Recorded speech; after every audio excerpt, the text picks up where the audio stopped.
Bismillahirrahmanirrahim. Assalamualaikum warahmatullahi wabarakatuh. Alhamdulillahirabbil alamin wa bihi nasta'inu ala umuri dunya waddin. Wassalatu wassalamu ala sayyidil mursalin nabiyil qasim amin wa ala alihi wa ashabihi wa man tabi'ahum ila yaumiddin. Allahumma anta rabbi la ilaha illa anta khalaqtani wa ana 'abduka wa ana 'ala 'ahdika wa wa'dika mastata'tu. A'udzu bika min syarri ma sana'tu wa a'udzu bika min ni'matika 'alayya wa atubu ilaika faghfirli fa innahu la yaghfiru dzunuba illa anta ba'd. Hadirin wal hadirat kaum muslimin muslimat rahimani wa rahimakumullah, khusus pada tokoh agama yang sempat hadir, untuk masyarakat, rekan dan pengurus yang banggakan. Alhamdulillah pada malam hari ini kita bisa melaksanakan kegiatan yang sudah dibentuk, direncanakan oleh pengurus, khususnya bidang takmir, yang mudah-mudahan kegiatan ini bisa terus kita laksanakan berjalan dengan baik, sehingga masyarakat kita, jemaah kita dapat memahami apa yang diajarkan oleh agama kita. Karena orang berislam dasarnya harus ilmu. Dan perintah pertama itu kan disuruh kita baca Al-Quran. Sehingga dengan majelis ilmu ini mudah-mudahan apa hal-hal yang masih menjadi kebingungan kita, mungkin dengan adanya majelis ilmu ini mudah-mudahan bisa terselesaikan. Salawat dan salam kita sampaikan kepada baginda Rasul sallallahu alaihi wasallam. Mudah-mudahan kita semua yang hadir pada malam hari ini, juga keluarga kita semuanya mudah-mudahan mendapatkan syafaat baginda Rasul sallallahu alaihi wasallam pada hari kiamat. Amin ya rabbal alamin. Mengawali majelis kita, silakan diri kita sama-sama berselawat untuk kita menghidupkan majelis kita supaya mengalir cair, jangan terlalu kaku. Sallallahu ala Muhammad.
Hadirin wal hadirat muslimin muslimat rahimani wa rahimakumullah.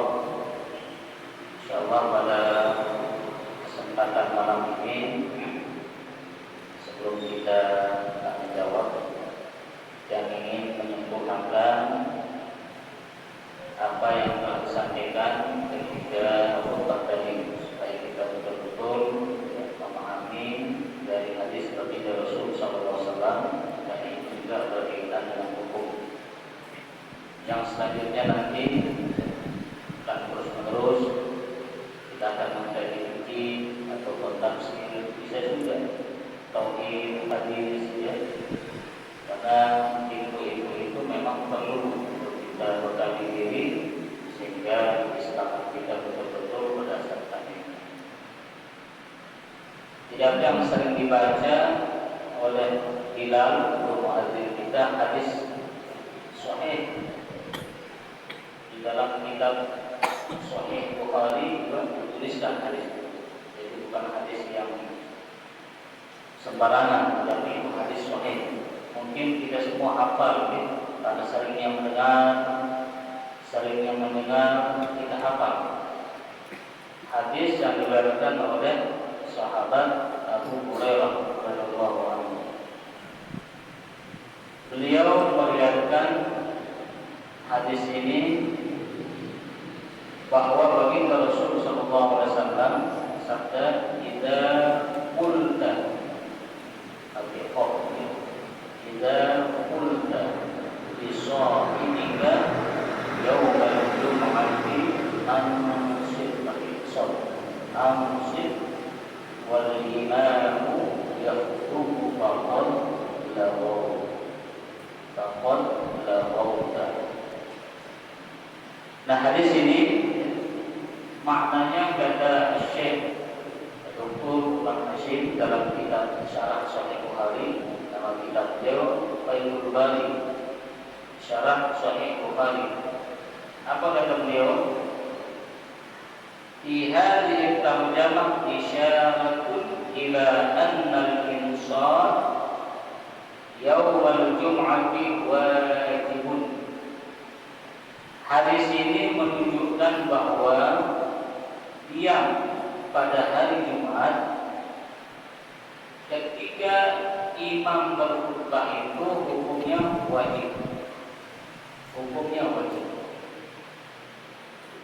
Wa fi hadza raddun 'ala man awjaba al-insaf bi khurujil imam.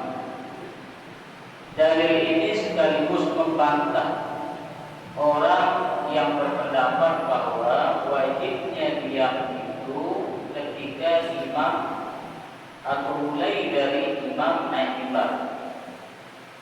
Ada pendapat juga ulama mengatakan bahwa wajib diam makmum itu ketika imam naik mimbar, khatib naik mimbar. Kenapa? Karena kata beliau di sini wal imam yaktub. Kapan diam itu? Wal imam yaktub, ketika imam sedang berkhutbah, bukan sedang naik. Jadi mulai diam itu yang hukumnya wajib adalah ketika khatib sudah mulai berkhutbah. Ini hukum yang pertama. Wa idza qala li sahibi amsik faqad laqama. Apabila orang mengatakan kepada temannya atau siapapun di sampingnya, amsik, diam, maka dia sudah berbuat lawa, maka dia sudah melakukan perkara yang sia-sia. Padahal kan memerintahkan orang supaya diam di dalam kebaikan, tapi dalam ketika khutbah itu tidak boleh, karena khutbah itu juga sama dengan sholat, maka tidak boleh berbicara. Dan zuhur itu 4 rakaat diganti dengan Jumat 2 rakaat sholatnya, 2 rakaatnya ketika khutbah itu, maka tidak boleh kita berbicara karena kita sedang dalam ibadah. Maka kita melakukan perkara yang sia-sia. Wa hadzal qawlu haditsun rawahu an-Nasa'i man qala li sahibihi yawmal jum'ati wal imamu yakhutub amsik faqad lawa. Hadis ini juga dikuatkan dalam riwayat Imam An-Nasa'i bahwa siapa yang berkata-kata atau memperingati orang lain supaya diam ketika khatib atau imam berkhutbah, dia sudah melakukan perkara yang sia-sia. Ma makna sahib? Sahib itu jangan diartikan teman. Jangan diartikan teman. Berarti kalau bukan teman kita larang, kenapa enggak? Makna sahib itu kata beliau adalah man yuqatibu, siapapun yang kita perintahkan lawan bicara, itulah namanya sahib. siapapun yang kita lawan bicara, itu yang dimaksud dengan shahid. Itu yang dimaksud dengan shahid. Kemudian di dalam hadis yang lain ada tambahan yang mengatakan bahwa man qala sah faqad takallama wa man takallama fala jum'ata lahu. Penguatan orang mengatakan ya, dia cukup, maka dia sudah melakukan pembicaraan. Orang yang berbicara maka tidak ada baginya Jumat. Apa maksud tidak ada baginya Jumat? Wal muradu la Jum'ata lahu da'ilah. Maksudnya Jumatnya tidak sempurna. Jadi bukan tidak ada sama sekali, tetapi pahala Jumatnya tidak sempurna. Jadi jangan sampai diartikan atau mestinya ketemu pahala melihat Jumat, ya, yang diartikan begitu. Jadi dalam Islam ada dua hal yang perlu kita pahami.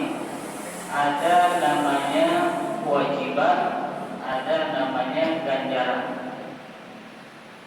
Orang yang mengqadha salat, dia menggugurkan kewajiban tetapi tidak mendapatkan ganjaran.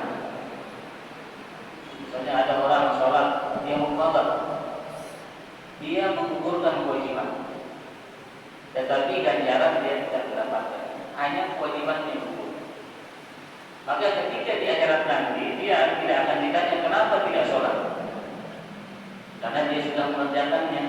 Maka gugurlah pertanyaan kenapa kamu tidak sholat, karena dia sudah sholat dan mengqadha sholat yang ditinggalkan. Tetapi sholatnya itu tidak mendatangkan pahala, hanya menggugurkan kewajibannya. Maka begitu juga dalam Jumat itu, ukur kewajiban kita. Kalau kita hadir Jumat, walaupun seandainya pahalanya kurang, tetapi kewajiban kita gugur sebagai umat Islam, maka kita terbebas nanti di akhirat tentang pertanyaan kenapa tidak menjalankan kewajiban. Kemudian perbedaan pandangan para ulama ada disebutkan pada kitab Yarqadus Su'ud At-Tasdiq lil 'Ali al-'Allamah Al-Qadhi Muhammad Umar Nawawi Al-Jawi. Itu kitab menjelaskan dari kitab Sulamut Taufiq ila Mahabbatillah ala Tahqiq lil 'Allamah Syekh Abdullah bin Husain bin Qahir bin Muhammad bin Azim Ba'lawi rahimahullah ta'ala. Di sana tentang perbedaan pendapat para ulama yang mengatakan bahwa makna wal imam yaktub itu imam yaktub, wal imam yaktub, imam yang berkhutbah. Boleh enggak imamnya lain, khatibnya lain? Nah itu juga dibahas oleh para ulama. Tadi Ustaz yang singgung itu, tapi untuk menguatkan ya, karena kita sumbernya bukan hanya dengar-dengar, tapi ada dasar kitabnya yang kita baca. Apa kata beliau? Lau khataba syakhsun wa arada an yuqaddima syakhsan ghayruhu yusalla bil qaum fa syartuhu an yakuna mimman sami'a al-khutbah. Sekiranya seseorang berkhutbah, karena memang pada di masyarakat kita ada orang bagus khutbahnya, pinter, kalau ceramah luar biasa, hebat. Tetapi ketika menjadi imam malah berantakan, bacaannya tidak bagus, punya mungkin tidak bagus, sehingga masyarakat kita ya khatib khutbahnya lain, yang menyampaikan imamnya lain. Maka beliau membahas begitu, kalau sekiranya ada orang yang berkhutbah orang lain, kemudian orang berkhutbah ini tidak percaya diri untuk menjadi imam, sebabkan mungkin ada yang lebih banyak hafalannya, ada yang lebih fasih, ada yang lebih paham tentang sholat, maka dia menyuruh orang lain untuk menjadi imam. Maka syaratnya harus diperhatikan. Kalau seandainya harus kita terapkan itu, ada syaratnya, tidak sembarangan. Syarat pertama ayyakuna mimman sami'al khutbah. Imam itu harus mendengar khutbah yang disampaikan. Harus mendengar khutbah yang disampaikan. Bagaimana kalau misalnya imamnya ketiduran tidak mendengar khutbah, tidak sah menjadi imam. Maka ini harus diperhatikan berat syaratnya. Walaupun boleh orang lain jadi imam, lain jadi khatib, tetapi syaratnya harus diperhatikan. Nah, khawatirnya kalau khutbahnya disampaikan lain, kemudian yang ditugaskan imam ternyata ketiduran, tidak mendengarkan khutbah, bahaya. Berarti sudah gugur syarat untuk menjadi imam. Itu syarat yang pertama. Ya. Syarat yang pertama, ayyakuna mimman sami'al khutbah. Dia harus mendengarkan khutbah. Bagaimana kalau imamnya terlambat datang, tidak mendengarkan khutbah, maka tidak sah dia menjadi imam. Jadi ada yang harus dipersiapkan. Karena kalau kita pisah-pisah itu imam lain, khutbah lain itu ada konsekuensinya. Yang kedua kata beliau, wa ayyan fil jum'ah in kana minal arba'in. Jadi dia harus berniat untuk sholat Jumat. Jika dia dengan jamaahnya itu jumlahnya hanya 40 orang. Tetapi kalau lebih, boleh imam itu tidak berniat 4. Misalnya dia niat zuhur misalnya. Saya kata dulu di sini. Kalau dia lebih dari 40, ini menurut ya mazhab Syafi'i, dan dasarnya 40 karena pertama kali Jumat itu dulu 40 orang. Yang ringkas saja. Kemudian syarat yang selanjutnya adalah beliau di sini mengatakan wa yukrahu makruh hukumnya ayyakuna al-khatib wa imam. Kalau khatib itu lain dengan imam, makruh hukumnya. Khatibnya beda, imamnya beda, hukumnya makruh. Nah, beliau jelaskan. Ini pendapat dari Syekh Muhammad Shalih bin Ibrahim. Jadi ada hal-hal memang yang perlu kita perhatikan. Ya, kalau kita masih misalnya ingin menggunakan sistem khatib lain, ya, imam lain, jadi konsekuensinya ada. Kalau imamnya misalnya disiapkan terlambat datang, tidak mendengarkan khutbah, jadi tidak sah dia jadi imam. Kalau lihat syarat yang disampaikan oleh beliau.